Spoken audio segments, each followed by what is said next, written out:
Comenzamos ahora la última clase del curso de este año 2024 para nuestro grupo de Farus. Y voy a dedicar esta clase a un tema que siempre ha llamado la atención de la psicología sobrenatural, a saber, la lucha que se establece en el alma de todo convertido, sea conversión a la fe, de la increencia a la fe, sea conversión moral, de la vida de pecado a la vida de gracia. Hemos hablado ya en este curso del pecado y de la gracia y del paso de un estado al otro. Precisamente a esto lo hemos llamado conversión. En la última clase que hemos tenido presentamos brevemente el aspecto teológico de esta realidad. Ahora quiero hacerlo respecto del psicológico.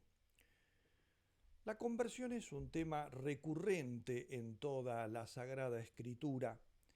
En el Antiguo Testamento se mencionan aspectos exteriores, como por ejemplo el ayuno. Tenemos textos en numerosos lugares, no voy a ir indicando por ahí, haré alguna referencia para que se tenga simplemente en cuenta, ¿no? Por ejemplo, en el libro de los Jueces, capítulo 20, el primer libro de los Reyes, capítulo 21.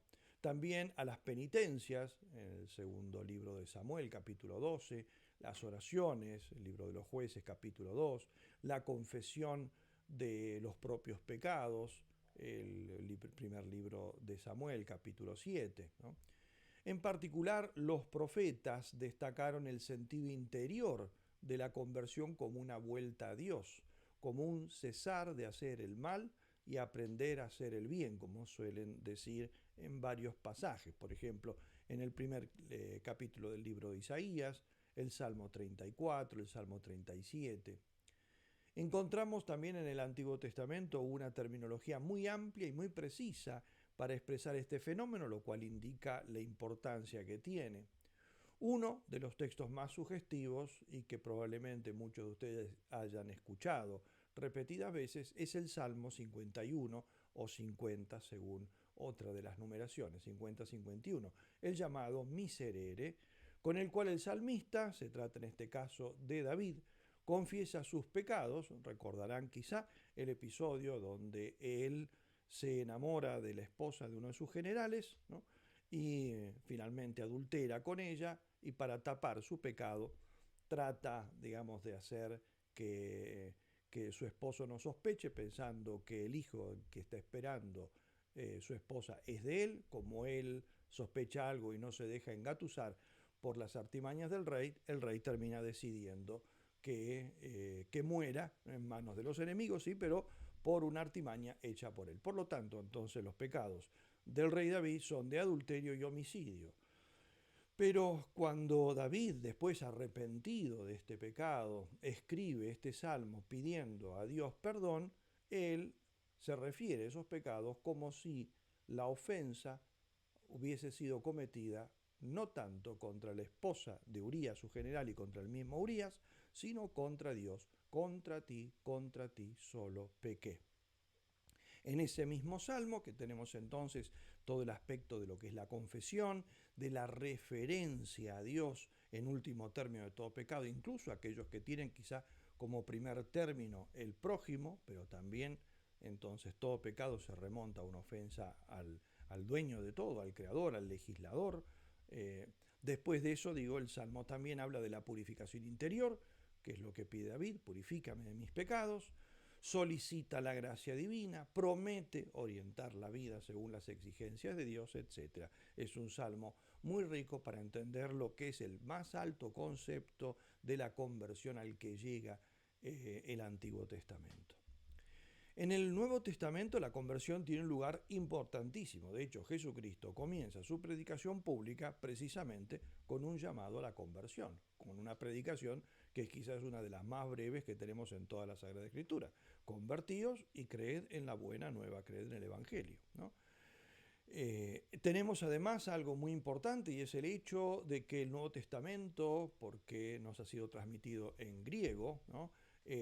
Conserva una de las palabras que después han hecho célebres para referirse a este fenómeno, que es metanoein, ese verbo que implica un cambio, y ahí viene la palabra metanoia, que de alguna manera es usada en las lenguas modernas, al menos como recibida, como una transliteración del griego, y que significa metanoos, significa literalmente un traspaso de mente, un cambio de mente, entendiendo por la mente aquí todo el interior de la persona, no solo la inteligencia, sino también su voluntad.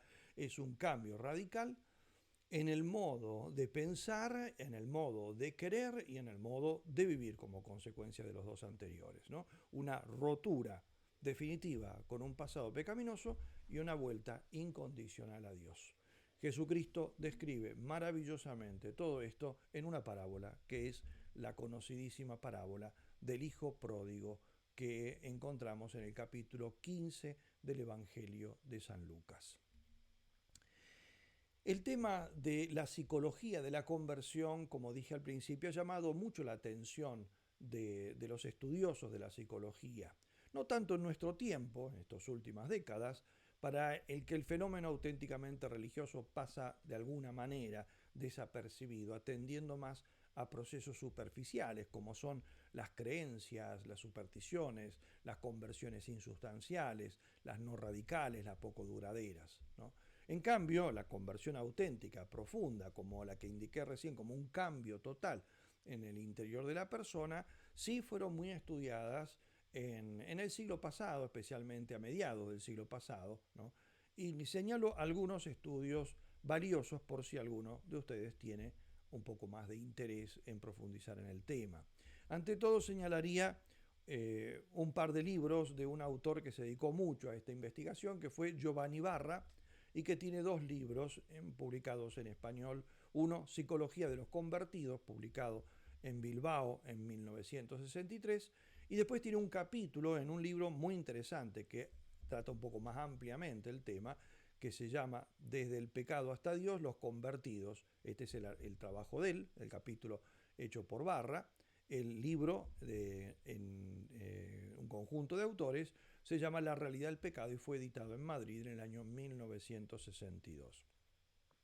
También es muy importante como estudio sobre el tema el de Menage, ¿no? La psicología de la conversión, la psicología de la conversión, que es una serie de clases dadas en el Instituto Católico de París y publicado en París en el año 1915. Las clases habían sido el año anterior.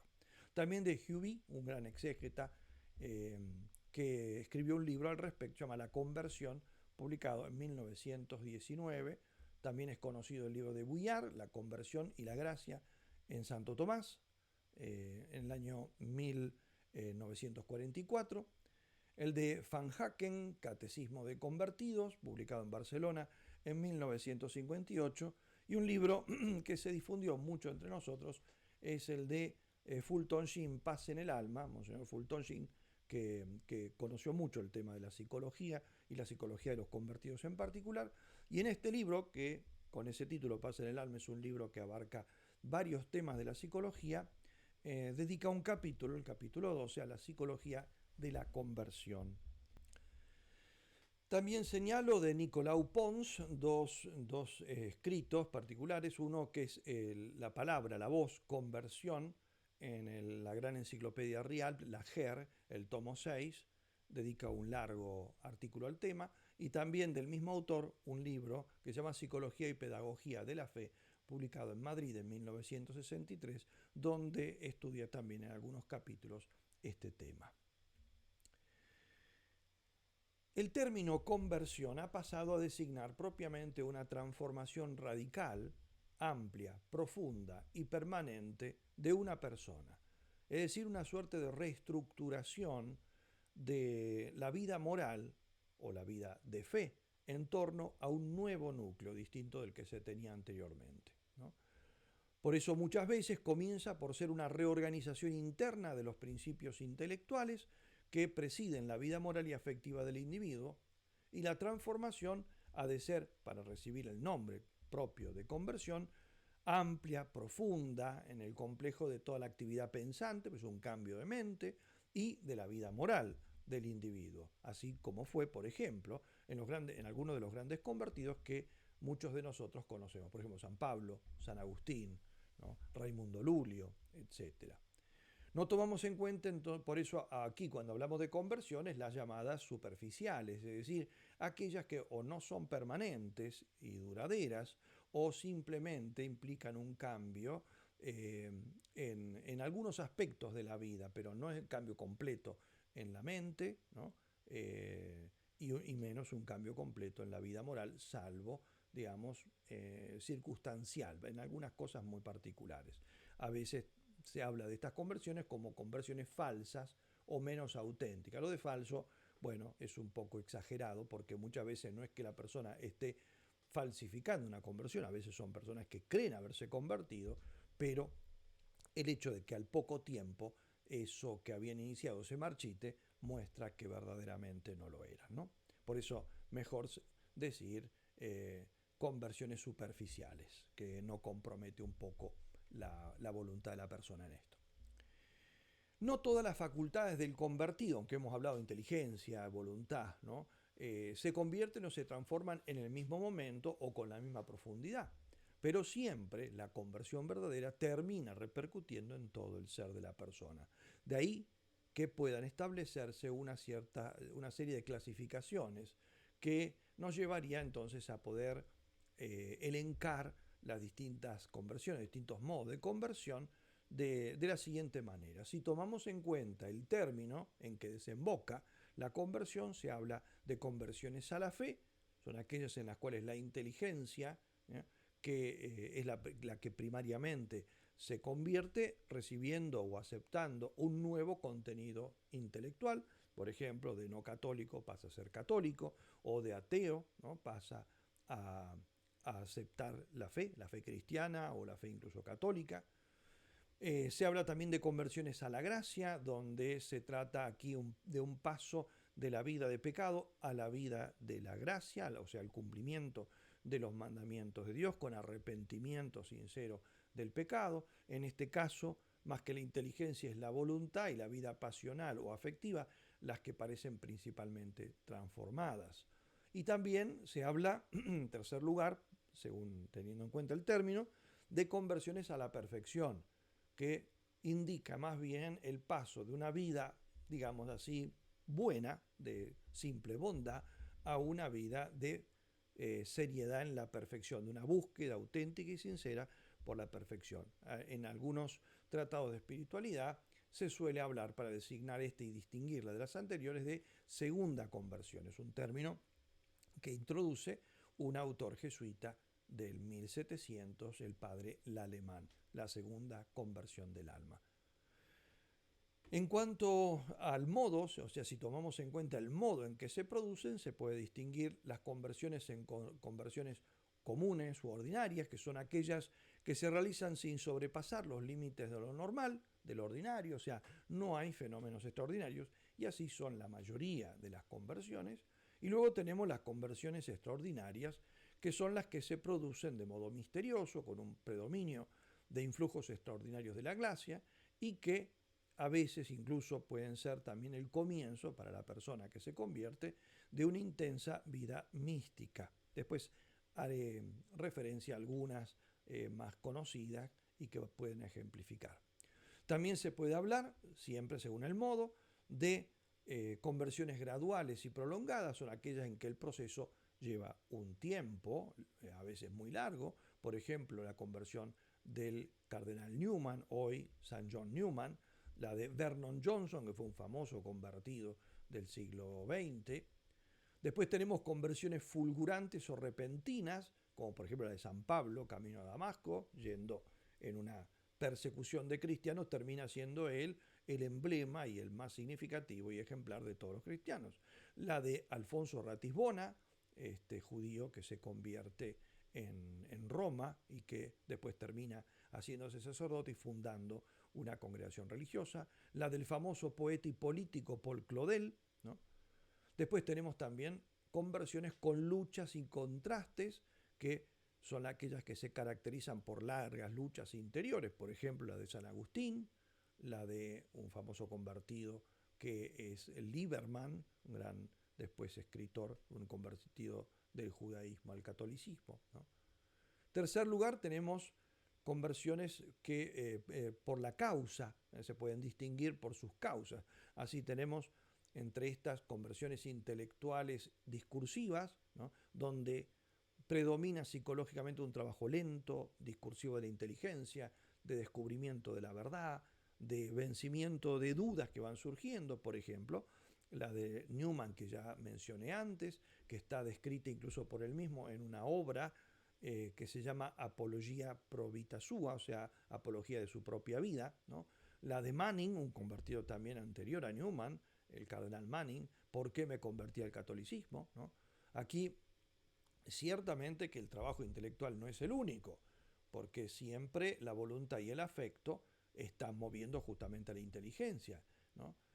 Y son las que terminan el trabajo. El último paso, evidentemente, es el querer aquello que se presenta a la inteligencia, pero predomina mucho toda esa búsqueda de la verdad, ese enfrentar a veces la oscuridad, el salto en la oscuridad que tiene que dar el convertido en aquellas verdades que evidentemente, al ser sobrenaturales, sobrepasan infinitamente nuestra inteligencia. Tenemos, en cambio, en el lado opuesto, ¿no? Conversiones intuitivas, las otras entonces son lentas, son racionales. Después las intuitivas, donde da la impresión de que la luz se hace de pronto, de golpe, en un momento de intuición, de ahí el nombre, conversiones intuitivas, ¿no? El convertido parece como ilustrado repentinamente por Dios. Por ejemplo, es el caso de San Pablo, camino a Damasco, relatado en varios lugares del Nuevo Testamento, por ejemplo en el libro de los Hechos de los Apóstoles, capítulo 9, ¿no? La del judío Alfonso Ratisbona, que mencioné antes, que se convierte cuando por curiosidad, esperando a un amigo que había entrado en una iglesia, él baja y allí, estando en la iglesia y curioseando, tiene una aparición de la Virgen Santísima en la iglesia de Santa Andrea del Efrate en Roma, ¿no?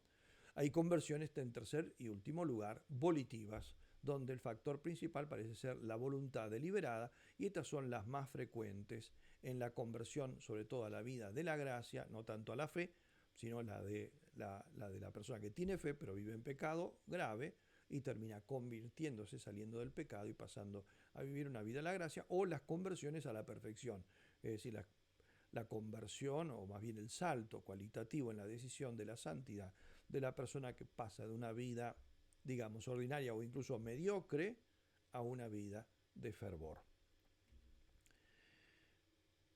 Si nos referimos al proceso psicológico de la conversión, debemos decir que la conversión se caracteriza por un doble sentimiento, es decir, una sensación de crisis y un fuerte deseo de Dios que se van como entrecruzando. Toda conversión comienza por una crisis o una situación relacionada con alguna especie de sufrimiento, que puede ser un sufrimiento físico, una enfermedad, un accidente, moral, un fracaso moral, un pecado muy grave, o el darse cuenta de que ya uno está como sobrecargado de pecados, ¿no? O un sufrimiento de orden espiritual. Es decir, siempre hay una especie de dialéctica interior. Y junto con esto se da como una convicción más o menos profunda y a veces confusa, pero que va como insinuándose, de que solo en Dios el alma puede encontrar tranquilidad en esa lucha. Y no necesariamente la persona capaz que desea que Dios irrumpa en su vida. Quizá muchas veces eso es lo que teme. No quiere, por vida de pecado, vida a veces alejado de Dios, o a veces incluso enfrentado con Dios por la vida anterior, cuando empieza a intuir que solo Dios puede poner orden en mi vida, lo rechaza porque justamente no ha querido nunca tener nada que ver con Dios, ¿no? O sea, no necesariamente esa intuición ya implica entrada un deseo, o es un deseo, pero un deseo conflictivo, un deseo contradictorio, se desea y al mismo tiempo se rechaza, como es justamente la lucha interior, ¿no? Si solo se diera, como ocurre algunas veces, solo este aspecto de crisis, ¿no? Este aspecto de crisis, pero no se ve la salida, no se ve que en Dios se puede encontrar una solución, la crisis no terminaría en una conversión, sino más bien en un acto de desesperación y quizá en el suicidio, lo cual Dios no suele permitir, justamente haciendo intuir que esto tiene una salida, darse cuenta de la corrupción que uno lleva adentro, del estado de pecado, del estado de angustia, ¿no? En que uno está viviendo, Dios generalmente deja menos como pequeños rayitos decir Dios, ¿no? Aparece algo, como algo fulgurante, quizá Dios puede solucionarlo. ¿Eh? Y se abre. A veces no necesariamente todo es interior, a veces eso también viene con la ayuda exterior de alguien que me menciona esto, que me da el consejo, pero de pronto como el cielo muy nublado se abre un poquito y aparece esa intuición de que quizás si yo buscase, quizás si yo rezase, quizás si esperase un poco más en algo sobrenatural, ¿no? Y bueno, y eso es lo que empieza a abrir camino, ¿no? Decíamos entonces una crisis, ¿no? Comienza todo con un estado de crisis. Las crisis más comunes son tres. En primer lugar, la crisis moral, que parte o nace de la experiencia del pecado, o sea, una especie de conciencia de bancarrota o de sentido de suciedad, ¿no? Que no en todas las personas es igual, ¿no? Pero suelen ser las descripciones más comunes que escuchamos de los convertidos, ¿no? Se caracteriza por el remordimiento muchas veces, ¿no? Causado por los pecados cometidos, o por el sentimiento de vacío interior, o por el ansia de una paz interior que no se tiene, ¿no?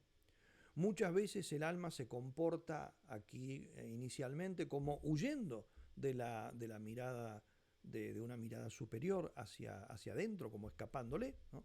Tenemos un testimonio muy elocuente en el libro de las Confesiones de San Agustín, donde él lo relata así. Narraba estas cosas con Ponticiano, narraba estas cosas Ponticiano, es un amigo de él que venía hablándole, creo que de los padres, de la experiencia de los padres del desierto, de los monjes del desierto, ¿no? Y mientras él hablaba, tu Señor, porque el libro de las Confesiones de San Agustín está escrito, ¿no?, como un diálogo entre San Agustín y Dios, ¿no? Y mientras él hablaba, tú, Señor, me trastocabas a mí mismo, quitándome de mi espalda, a donde yo me había puesto para no verme, y poniéndome delante de mi rostro para que viese cuán feo era, cuán deforme y sucio, manchado y ulceroso.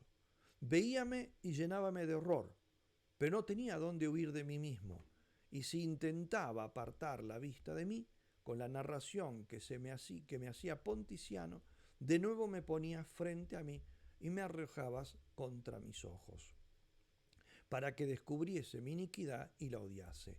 Bien la conocía, pero la disimulaba y reprimía y olvidaba.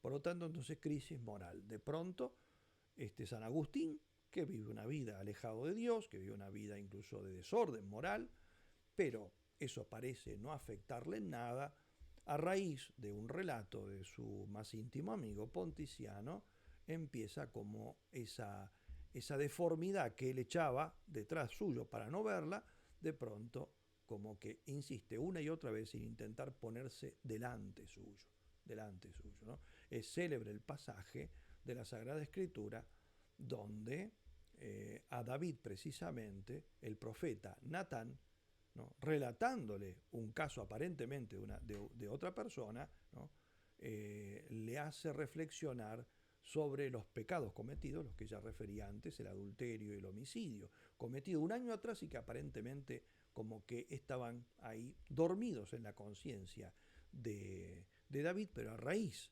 del relato de este episodio le hace tomar conciencia de la deformidad de su propia alma, los crímenes que ha cometido él, ¿no?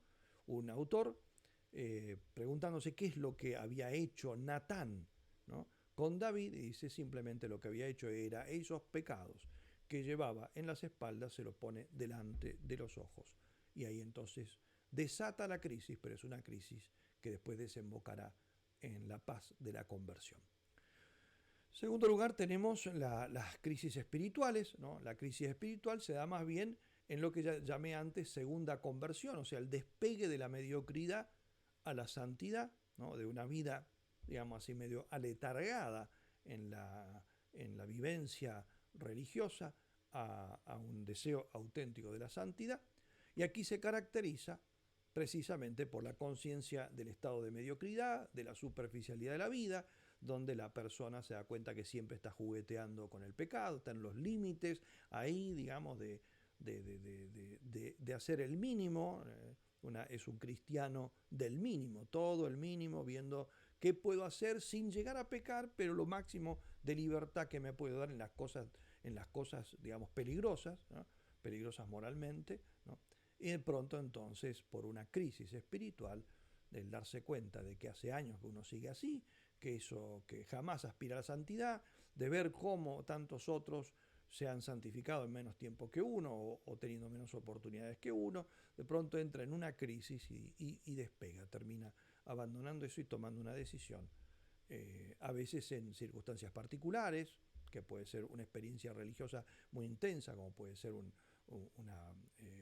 ejercicio espiritual, una peregrinación, el encuentro con personas singularmente espirituales, etc. Y ahí entonces, o con alguna persona, como le pasa, por ejemplo, en la Sagrada Escritura, en el Nuevo Testamento, al joven rico en su encuentro con Cristo, que al verlo, entonces despierta en él un deseo, ¿no?, de una perfección mayor. Igualmente, puede uno rechazarlo, como vemos precisamente en el episodio del joven rico, que cuando Jesucristo le presenta cuáles son las exigencias que tiene el seguirlo a él de cerca, como quería el joven rico, no de cualquier manera, sino de cerca, el joven rico se asusta de alguna manera y ve que no está tan dispuesto a eso por el momento y se aleja triste.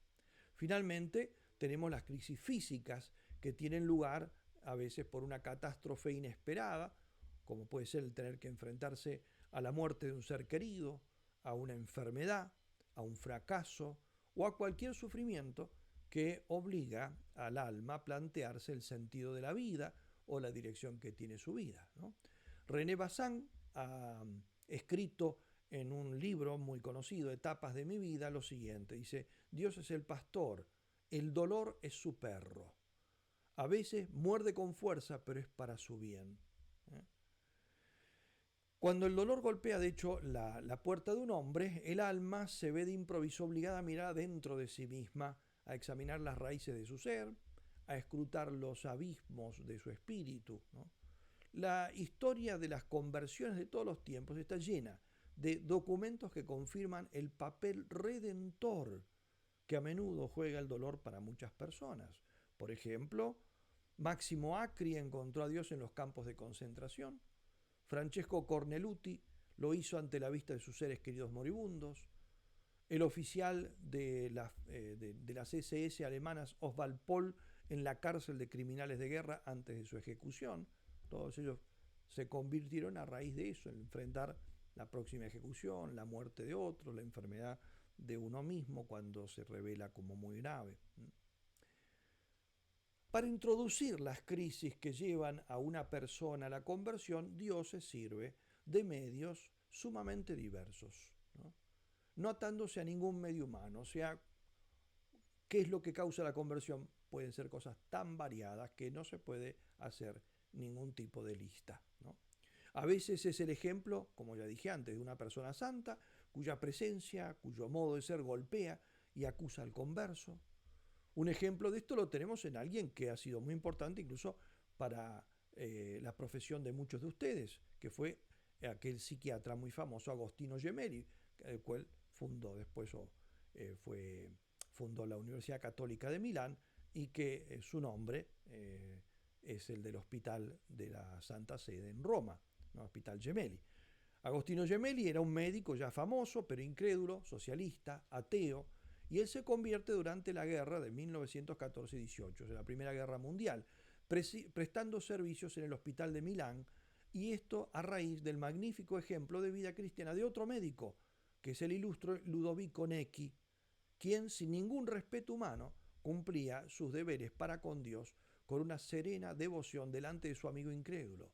Ya rezaba delante de él, no tenía ningún problema en rezar, en encomendarse a Dios, en tener una tierna devoción a la Virgen, y con toda suavidad el ejemplo empezó a arrastrar a este Gemelli, que era totalmente incrédulo, socialista. Primero lo arrastra hacia la fe y luego incluso lo arrastró a la vida religiosa, terminó siendo religioso franciscano. Otras veces es algo puramente fortuito que los lleva a pensar sobre la vida y el destino, ¿no? Hay conversiones de este tipo, ¿no? Por ejemplo, la conversión del barón de Eckersdorf, ¿no? Juan Eckersdorf era un hereje que viajaba por Escocia y Gales en 1615. Esto fue durante la persecución anglicana contra los católicos.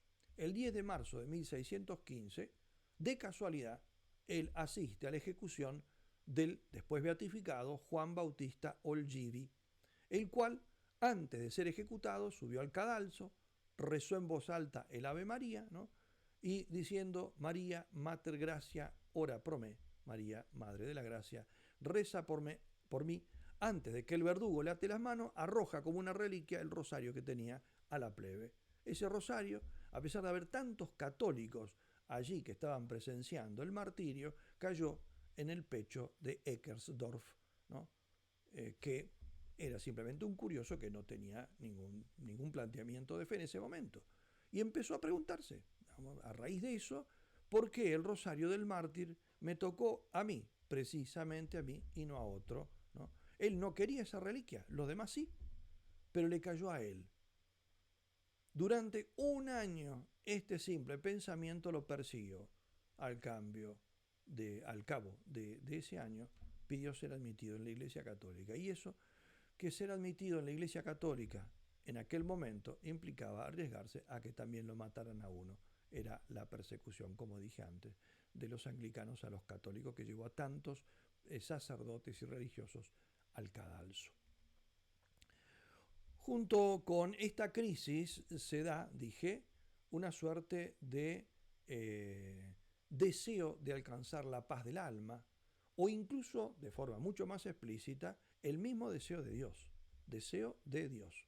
A veces toma este deseo, no la forma de que uno desea, sino al revés, como una especie de conciencia de que Dios me desea a mí. Es decir, como que uno es buscado, una especie de intuición de que hay alguien que a mí me busca, un alguien con mayúscula, ¿no? Que al mismo tiempo puede ser que se mezcle con el miedo de decirle que sí a ese alguien, porque se tiene como la intuición de que ese alguien, ¿no? Si yo le abro las puertas de mi corazón, va a querer todo, no quiere una parte mía. Es alguien que busca como devorarme, para bien, pero para devorarme, como absolutizar todo, ¿no? Entonces se tiene ese miedo, entonces se da como una suerte de deseo de Dios, pero de huida de Dios, porque ve que como que Dios va a exigir mucho. Esto ha sido incluso, es una experiencia tan intensa, tan profunda, tan mística, que ha sido incluso puesta por escrito por grandes poetas, ¿no? Uno quizá de los poemas más hermosos y más conocidos es uno que en castellano se traduce como el lebrel del cielo. El lebrel es el perro de casa, ¿no? El lebrel del cielo de Francis Thompson, que fue escrito una traducción española muy hermosa, hecha en Argentina por el poeta Carlos Sáenz, y que dice así, es largo, pero solamente un pequeño fragmento, hablando entonces de él y esa sensación de Dios que me va persiguiendo, dice lo siguiente. Le huía noche y día a través de los arcos de los años, le huía porfía por entre los tortuosos aledaños de mi alma. He escalado esperanzas, me he hundido en el abismo del esnable para huir de los pasos que me alcanzan. Persecución sin prisa, imperturbable, inminencia prevista y sin contraste. Los oigo resonar, los pasos, y aún más fuerte, una voz que me advierte, todo te deja porque me dejaste. Ya. Tratando de que Dios no me alcance, incluso, relata el poeta, me fui dando a todos los pecados que podía, con tal, digamos, de olvidarme de Dios, pero al contrario, la voz resonaba más fuerte, porque incluso los pecados que cometía, los placeres que buscaba, se volvían luego como fastidiosos para el pecador. Y la voz le decía, todo te deja, todo te fastidia, porque tú me dejaste, ¿no? En España, el gran poeta Unamuno también escribió algo semejante con estas palabras. Dice, y con amor furioso, le dice a Dios, persigues a quien amas, y si te huye, le acosas con ahínco y acorralas sin dejarle vivir. De sed se muere y tiembla detenerse en los arroyos ante tus fieros ojos al acecho, temblando a lo que anhela cree sentir tras las rocas resoplidos de tu resuello, y cuando al fin rindiéndose de ojos cerrados, tu zarpazo espera, parado el corazón, de hielo el rostro, siente tu sangre que la sed le apaga, siente el abrazo de la dulce muerte que le lleva a la vida a que escapaba y que es comerte, ser por ti comido, rey del desierto, león de Judá. Es decir, todo eso que temía, cuando finalmente se rinde porque ya no puede huir más y espera eso, espera, bueno, que Dios me devore, ¿no? Lo que termina encontrando es no que Él es aniquilado, sino que termina encontrando la verdadera paz y un gozo inefable. Los obstáculos que más frecuentemente retrasan el acto de fe y la conversión suelen ser de dos órdenes, intelectivos y morales.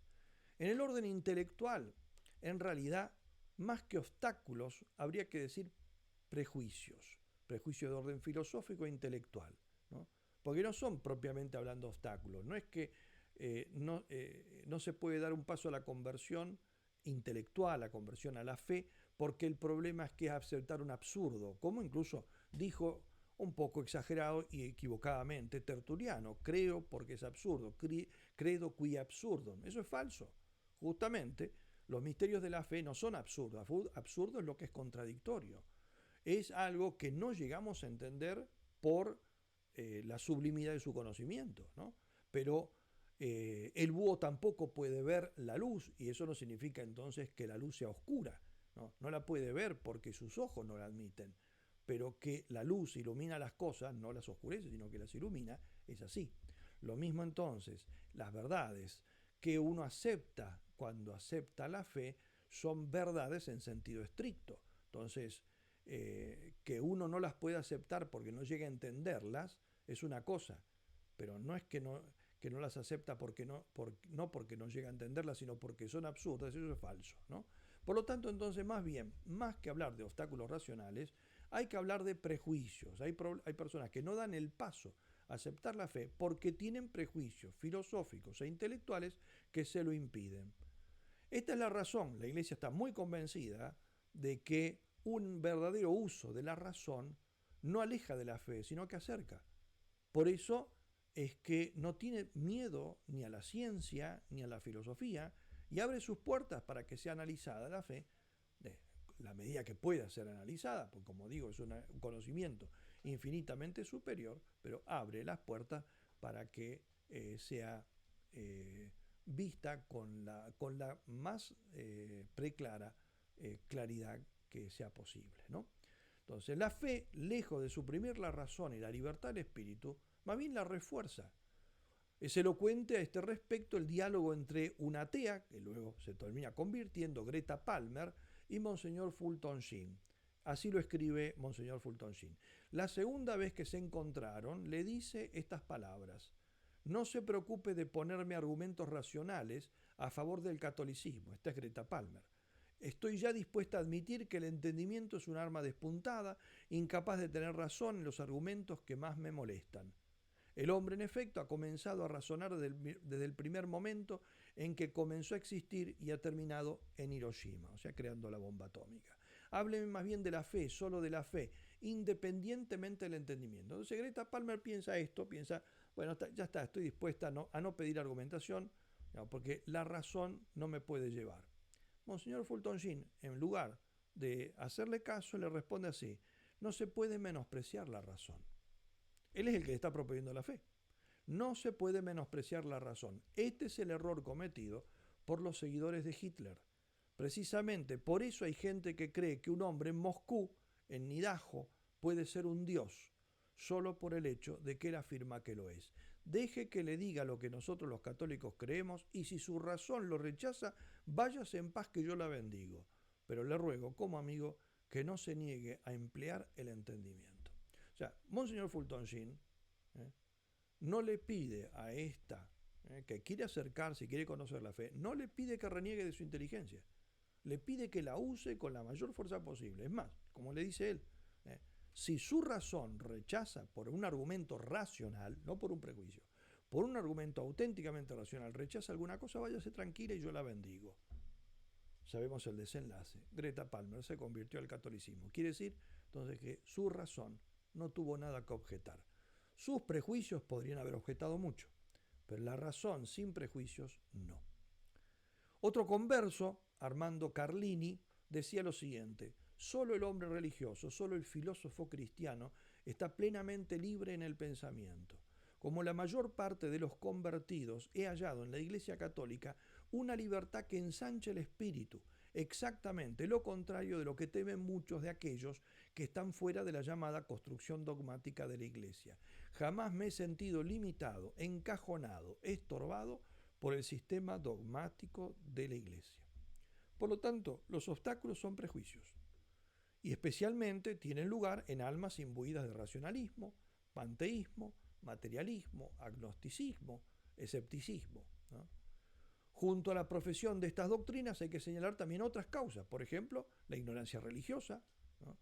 La falta de un mínimo de espíritu de reflexión, la deficiente preparación filosófica que incapacita para pensar metafísicamente, ¿no? La escrupulosidad intelectual, etc. Por lo tanto, tenemos entonces o malas filosofías o falta total de inteligencia y de filosofía, ¿no?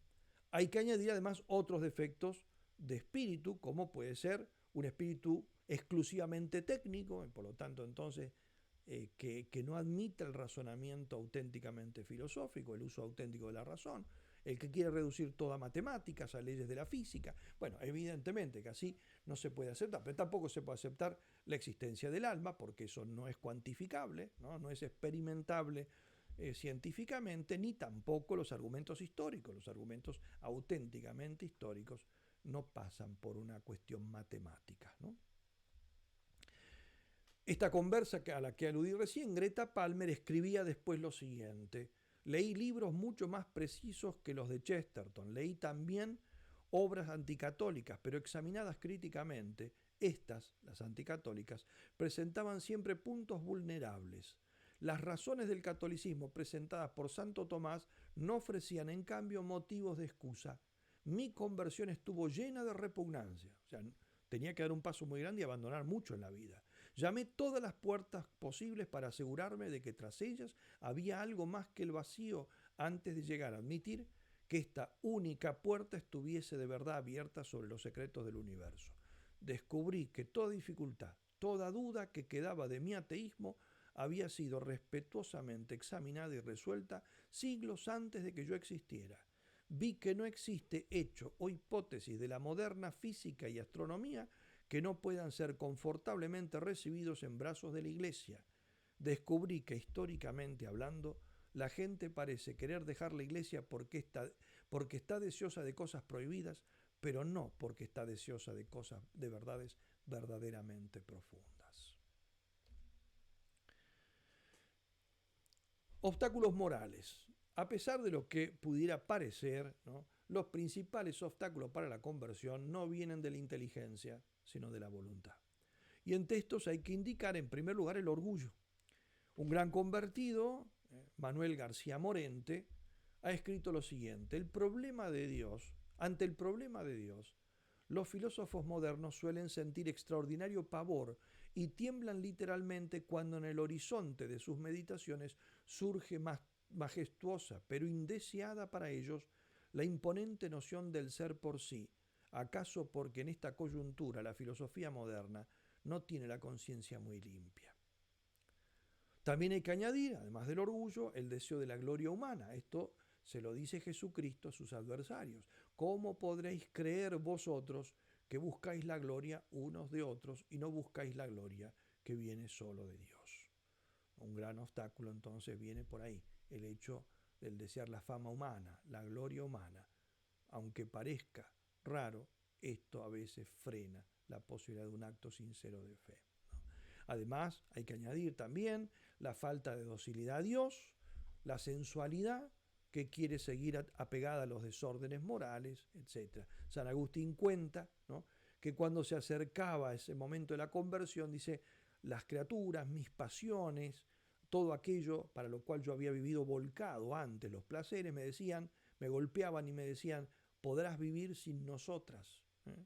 Podrás vivir sin nosotros, las criaturas.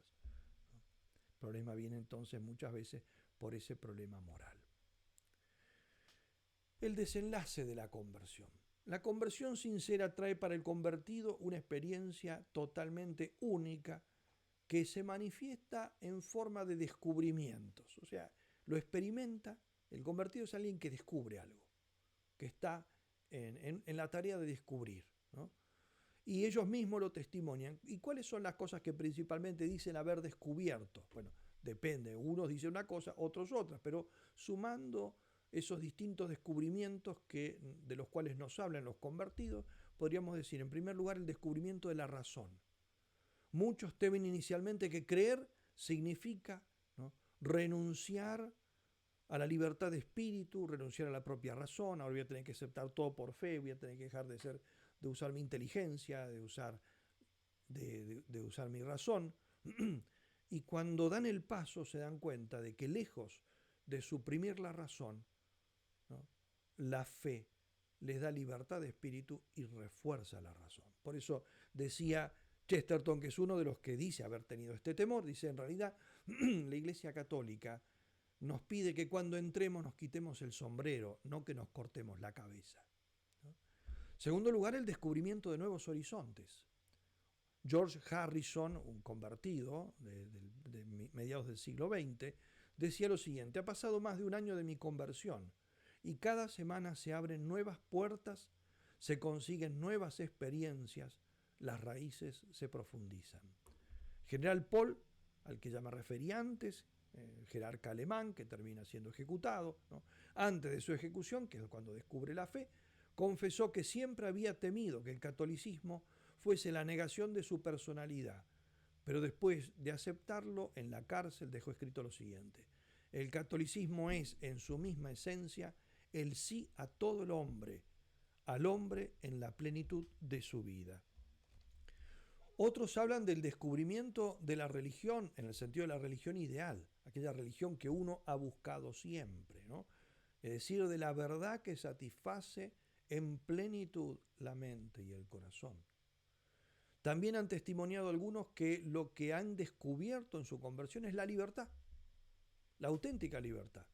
El convertido vuelve a sentirse dueño de sí mismo y al mirar atrás comprende que en realidad lo que él consideraba antes la libertad no era más que una esclavitud, una presunta libertad sin Dios, que en realidad ahora la ve como una auténtica esclavitud. Un convertido, Monseñor Knox, escribía lo siguiente: había supuesto que el resultado inmediato de mi sumisión a Roma sería la impresión de tener mi libertad coartada de mil maneras. Estaba dispuesto a sufrir esto, pero en cambio, es curioso, sucedió precisamente todo lo contrario. Me sentí, y me sigo sintiendo, invadido por una maravillosa sensación de libertad, la magnífica libertad de los hijos de Dios. También nos hablan del descubrimiento de la luz, de la vida, del sentido. Muchos convertidos descubren que la vida, las cosas, los acontecimientos humanos adquieren un nuevo significado a la luz de la fe, que viejos problemas encuentran en el cristianismo soluciones sencillas, pero totalmente satisfactorias, que antes ignoraban. Sobre su propio caso, por ejemplo, Owen Francis Dudley decía lo siguiente: me habían dicho que si me hacía católico mi mente se vería cohibida y mi religión sofocada, que no podría volver a pensar por mi propia cuenta, pero he visto lo contrario, que la Iglesia Católica me coloca sobre una plataforma de verdad, desde la que hasta una pobre mente como la mía puede elevarse a alturas inconmensurables. He hallado la verdad que libera al hombre. Me habían dicho que en la Iglesia Católica todo se estancaba o estaba en decadencia. En cambio, he visto que la misma vida de Dios late en todas las venas del cuerpo místico. Fue como salir de una pequeña habitación cerrada, con las ventanas atrancadas, y hallarme de buenas a primeras sobre la cima de un alto monte, en torno al cual soplan todos los vientos del cielo. Aquí he hallado la vida. Finalmente, el descubrimiento del gozo. El gran convertido del siglo XX, Gilbert Kate Chesterton, decía lo siguiente: es demasiado hermoso para ser verdadero, pero es verdadero. ¿No? Y Luis Santucci, otro convertido, decía: el cristianismo es capaz de sepultar con una palada de gozo un abismo de dolores. Y cuanto más largo y sembrado de dificultades esté el camino de la fe, tanto mayor es la alegría que se experimenta cuando se ha llegado a la meta. Finalmente, algunos aspectos teológicos. Me refería a esto ya en la clase pasada, por eso aquí simplemente sintetizo como para completar este panorama que estamos viendo, ¿no? Hemos definido ya en las clases anteriores que la conversión es el movimiento por el cual el hombre pasa del estado de pecado al estado de justicia o estado de gracia. Comprende, por lo tanto, entonces un doble aspecto: negativo en la remisión del pecado, positivo en la renovación del hombre interior a través de la gracia. También hemos dicho que el protestantismo afirma, en cambio, a diferencia de lo que acabamos de decir, que la justificación es un acto meramente forense, es decir, judicial o declarativo. No hay ningún cambio en el hombre, pero Dios hace como que ve al hombre cambiado. Pero el hombre no cambia. En cambio, para el cristianismo, como ya dije, para el catolicismo, realmente hay un cambio interior. Veamos entonces justamente el papel de Dios y el papel del hombre en la conversión. En primer lugar, el papel de Dios es de fe, por lo tanto esto pertenece a nuestra identidad católica. Es de fe que la causa primera y principal de la justificación o conversión a Dios, ¿no?, es Dios. Esto debe entenderse en el sentido más amplio, es decir, en el sentido de que Dios es el que toma la iniciativa. Él es la causa total de la gracia. La gracia es absolutamente gratuita, sin que ésta dependa de mérito alguno en la criatura. Bueno, existen méritos anteriores. O sea, los méritos vienen por el estar en gracia. Por lo tanto, el recibir la gracia es sin ningún mérito de la criatura, por pura misericordia de Dios. También depende de Dios la perseverancia en la gracia, lo dice nuestro Señor Jesucristo. Nadie puede venir a mí si el Padre no lo atrae, ¿no? Esto es lo que se llama gracia actual operante. O sea, Dios es el que hace la gracia, ¿no? De este modo, el mismo deseo de la conversión, la misma inquietud del corazón de la que hemos hablado en esta conferencia, ¿no?, ese anhelo de Dios, ese deseo de buscar la paz, incluso ese sentimiento de peso del pecado o de caos interior, todo eso ya son toques de la gracia. Son toques de la gracia que la teología ha denominado initium fidei, es el comienzo de la fe, pero viene entonces por una actividad que ya es sobrenatural. Es Dios el que está trabajando en ti cuando sientes remordimientos de ese pecado y ves que tienes que salir de ahí. Ya es Dios, ¿no? Esto, en el pasado, unos herejes llamados semipelagianos decían: no, esa parte la hace, por lo menos esa la hace el hombre. La Iglesia condenó esa doctrina diciendo: eso también lo hace Dios, ¿no? Los semipelagianos lo que no llegaron a comprender es que, ¿no?, no puede haber un movimiento en el hombre que termine, ¿no?, en un salto infinitamente grande como es el hecho de terminar en la fe. Si termina en un acto sobrenatural, todo el movimiento tiene que ser de la misma naturaleza, si no estamos exactamente en un paso de lo finito que llega a lo infinito. Por eso entonces también ese inicio de la fe, ese inicio de la conversión ya ya demuestra, manifiesta la intervención de Dios en nuestro corazón, ¿no? Por eso decía San Pablo en la carta a los Filipenses: confiamos que quien empezó en vosotros la obra buena, la acabará hasta el día de Cristo Jesús. Filipenses 1:6. Por lo tanto, el que empieza eso. Esto incluso fue incorporado en algunos documentos de la Iglesia, en algunos concilios, al hablar de esta realidad del initium fidei o comienzo de la fe como obra sobrenatural. Bien. Pero evidentemente Dios actúa, pero exige que también nosotros actuemos durante la conversión. Esto también lo dijimos en nuestra conferencia anterior. Para los luteranos y calvinistas, el pecador en la justificación se comporta como un instrumento absolutamente pasivo e inánime, no hace nada, ¿no? En cambio, en la doctrina católica, Dios es el que toma la iniciativa, pero exige del hombre la cooperación, que es ayudada por la misma gracia, pero que el hombre podría resistir. Exige, por lo tanto, de parte del hombre que el hombre no se resista, sino que coopere con docilidad. Por supuesto, la Iglesia enseña que esto Dios lo exige en el que es capaz de hacerlo, porque a cada uno Dios le exige lo que es capaz de hacer. Por lo tanto, evidentemente, en un niño que no ha llegado al uso de razón, Dios no le exige que haga ningún acto de razón, porque no está en su naturaleza el hacer actos de razón y de voluntad todavía, ¿no? En cambio, cuando al que llama ya es adulto y el adulto es capaz de hacer actos de razón, le exige los actos de razón y de libertad correspondientes en la conversión. Por eso, cuando bautizamos a un niño, a él no le pedimos que haga ningún acto de consentimiento porque es incapaz. Pero si bautizamos a un adulto, el que tiene que hacer los actos de consentimiento es él. A cada uno Dios le exige lo que es capaz. Lo que acabo de decir del niño vale también para aquel que, por alguna cuestión de orden psicológico, no tiene libertad, no tiene uso de su libre albedrío, como pueden ser los que no están dotados de razón por cuestiones psiquiátricas, ¿no? Bien, esto es una doctrina que es de fe, pertenece a nuestra fe, ¿no?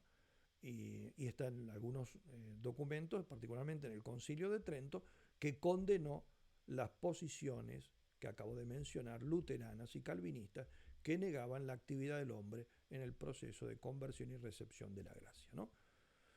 Algunos de esos documentos incluso citan la famosa frase de San Agustín que dice: quien te creó sin ti, ahí Dios evidentemente no exige ninguna cooperación de nosotros en la creación, quien te creó sin ti no te justificará sin ti. Es decir, sin que nosotros realmente nos arrepintamos del pecado, aceptemos la gracia, etc., ¿no? Concretamente, la misma, el mismo la misma magisterio de la Iglesia nos dice incluso cuáles son esos actos concretos que debemos realizar en el proceso de nuestra conversión y aceptación de la gracia. Concretamente son los actos de fe, aceptación de la doctrina, de la fe, de caridad, de amor de Dios, arrepentimiento del pecado, etcétera, ¿no? Y bueno, por supuesto, después los pasos exteriores, que es confesar nuestros pecados, bautizarnos cuando no lo estamos, y si ya estamos bautizados, el confesar nuestros pecados en el sacramento de la confesión, si lo que tengo que hacer es pedir perdón de pecados cometidos y estos tienen que ser borrados, es decir, todos los actos. De esto hay cientos de textos del magisterio de la Iglesia, de los distintos concilios, y sobre todo está muy bien expuesto y resumido en el Catecismo de la Iglesia Católica, ¿no? Particularmente en el número 1993 tiene una pequeña síntesis sobre este aspecto. Bien, todo esto nos asoma al misterio de la libertad, el misterio de la libertad del hombre y la relación de la libertad con la gracia, ¿no? Ya dije entonces que la suavidad de la divina providencia provee a cada cosa, ¿no?, según el modo propio. Por consiguiente, las causas libres, el hombre es libre, las mueve respetando siempre su libertad. Por lo tanto, entonces, cuando Dios infunde la gracia en el alma de un adulto que está dotado de razón y libertad, mueve al mismo tiempo el libre albedrío de esa persona para que preste su libre consentimiento a la aceptación de esa gracia, ¿no? Dios no obra nunca contra la libertad de la persona, sino moviendo la libertad de la persona para que ame, para que quiera eso que le está ofreciendo. Así lo explica Santo Tomás de Aquino, ¿no? El misterio, entonces, de la relación entre la libertad humana y la gracia de Dios es un misterio que supera nuestra inteligencia, ¿no? Pero al menos podemos indicar algunas de las verdades que sí o sí tenemos que recordar para no destruir el concepto auténtico de la libertad del hombre, ni el concepto auténtico de la acción misteriosa de Dios a través de la gracia. Estas verdades son las siguientes. En primer lugar, es una verdad de fe de que podemos resistir la acción divina sobre nosotros cuando Dios permite que la resistamos. Podemos. De hecho, en la revelación divina se nos recuerda muchas veces las rebeldías de los hombres a la gracia. En el libro de los Proverbios 1:24, yo llamo y vosotros resistís. En el libro de los Hechos de los Apóstoles, uno de los discursos de los apóstoles, hombres de dura cerviz y de corazón y oído incircuncisos, vosotros resistís al Espíritu Santo. Son las palabras de San Esteban antes de su martirio, ¿no? Por eso Dios nos dice a través del profeta Isaías, capítulo 65, dice, tendí mis manos todos los días a un pueblo rebelde que marcha por una vía mala según el agrado de sus pensamientos. Un pueblo rebelde. Quiere decir entonces que el hombre puede rechazar. Y Jesucristo, antes de su pasión, ante la vista de Jerusalén, de esa Jerusalén que lo iba a rechazar, lloró. Y dijo estas palabras, están en Mateo capítulo 23. Jerusalén, Jerusalén, que matas a los profetas y que lapidas a los que te son enviados. ¿Cuántas veces he querido yo congregar a tus hijos? Como la gallina reúne a sus polluelos bajo sus alas, y tú no has querido. El hombre puede resistir a la gracia. San Pablo en la segunda carta a los Corintios, capítulo 6, decía así, os exhortamos a hacer de modo que no hayáis recibido la gracia de Dios en vano. Entonces, puedo rechazar la gracia y después de haber rechazado, o haber aceptado la gracia, y después hacerla vana por no seguir lo que ella me inspira, ¿no? Es así.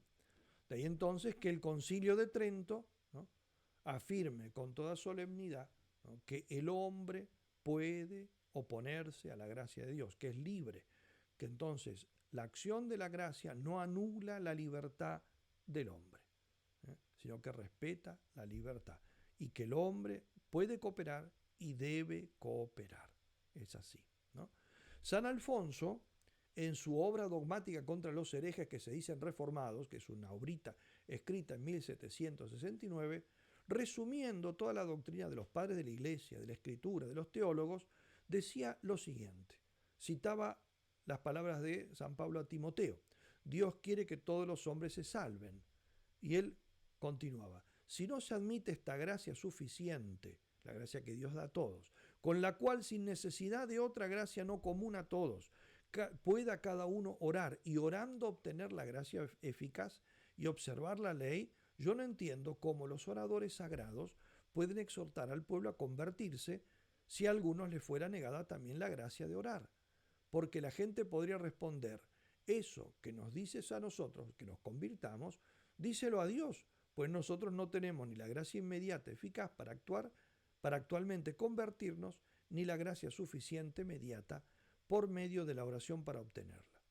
De aquí entonces, San Alfonso concluía, evidentemente esto muestra que Dios a todos da la gracia, una gracia que es suficiente para que uno, acogiéndola con libertad, rece, pida más gracia, entonces a través de esa oración, movido por la gracia, pero también actuando en mi libertad, Dios me dé más gracias y con esas gracias entonces cada vez yo camine por el camino de la santidad hasta la salvación. Y por eso él tenía este leitmotiv, ¿no?, que decía, tantos se condenan siendo tan fácil salvarse, orad, orad, orad. En la oración, que ya nace de la gracia, pero también donde coopera nuestra libertad, ahí veía él la obra auténtica de la combinación, esa cooperación entre la gracia y la libertad humana, ¿no? Segundo lugar, es también verdad de fe que la acción salutífera de Dios es absolutamente eficaz cuando Dios así lo quiere, y esto sin mermar la libertad del hombre, ¿no? Entonces Dios respeta nuestra libertad, pero también hay otras acciones donde misteriosamente, incluso en alguien que ni siquiera había pensado en convertirse, ni siquiera estaba bien dispuesto respecto de Dios, A veces Dios irrumpe en la vida de esa persona misteriosamente, no podemos decir por qué elige a esas personas, pero Dios irrumpe en su vida y sin que lo hayan pensado previamente, Dios les cambia el corazón. Es el caso de San Pablo. San Pablo iba camino a Damasco, ¿no?, pensando en meter en la cárcel y martirizar a los cristianos. Jesucristo se le aparece y le cambia totalmente el corazón. Totalmente el corazón. Sin destruir su libertad, ciertamente, sino cambiando la dirección de su libertad, ¿no? Es así. Ese es el misterio de la relación entre la libertad y la gracia, ¿no? Con estos dos principios, ¿no?, la Iglesia nos pone el marco de cómo debemos nosotros tratar de comprender este misterio, que evidentemente no puede ser resumido en una sola conferencia. Es un tema inmensamente amplio.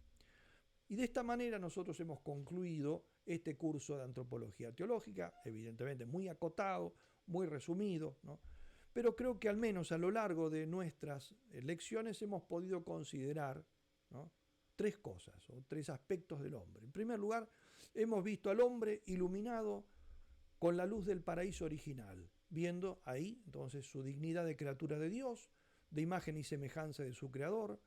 Lo hemos visto capaz de una relación personal con Dios.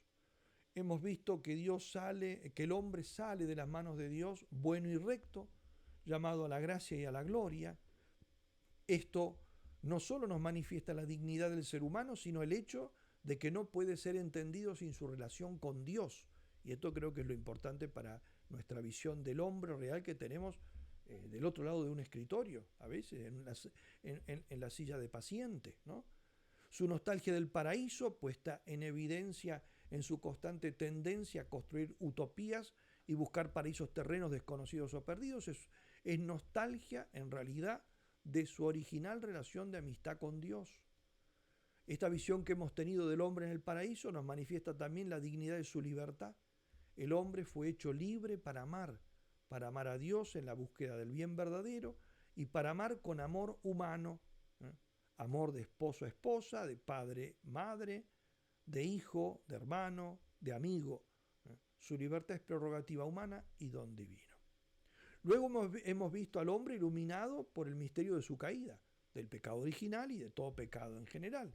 Esta verdad es, como decía Chesterton, una buena noticia, porque nos dice que el hombre no ha sido creado malo ni torcido como yo lo veo, fue hecho bueno y recto. Pero este hombre que yo veo hoy en día inclinado al mal, deseoso muchas veces de hacer daño, es en realidad un hombre que no fue hecho así, sino que se torció, y se torció por su propia voluntad. Esto también abre la esperanza de que sea restaurado. Si no fue hecho así como yo lo veo, sino bueno, podría ser rehecho como fue hecho al principio. Por eso abre la esperanza. ¿La esperanza qué? La esperanza a una restauración que de hecho se ha llevado a cabo con la redención de Jesucristo, ¿no? Finalmente hemos visto al hombre iluminado por la redención de Jesucristo. Esta visión nos muestra el misterio de la libertad humana, redimida, pero evidentemente precaria y herida. Decía San Pablo en la carta a los Gálatas, Cristo nos liberó para la libertad, ¿eh? Y esta libertad, ¿no?, es una libertad que evidentemente tiene que ser fortalecida por la gracia de Jesucristo. Si nosotros esperamos que el hombre utilice bien su libertad solo con sus fuerzas humanas, primero, ni puede alcanzar esa libertad auténtica sin la gracia de Dios, ni la puede mantener sin la gracia de Dios. Entonces el hombre podrá no creer en Dios, pero eso no significa que porque él no tiene fe, que él pueda usar su libertad bien en el plano humano. No tendrá fe, pero su libertad sigue siendo una libertad humana, y la libertad humana es una libertad herida. Aunque no tenga fe, para usar bien su libertad, necesitará la gracia de Jesucristo. Eso es muy importante para que lo comprendamos y no nos hagamos ilusiones o falsas imágenes del hombre real. El hombre real que yo puedo tener puede ser católico, podría ser también ateo. La libertad de uno y otro es la misma, es la libertad humana. Y los dos, tanto el católico, tanto el creyente, como el ateo, necesitan ser redimidos. La diferencia está en que quizá uno acepta esa redención y el otro no. La diferencia no va más allá. Simplemente uno lo sabe, el otro no lo sabe o sabiéndolo no lo acepta, pero que lo necesita igualmente, lo necesita igualmente. Y eso es importante que yo por lo menos lo sepa si quiero entender auténticamente al hombre.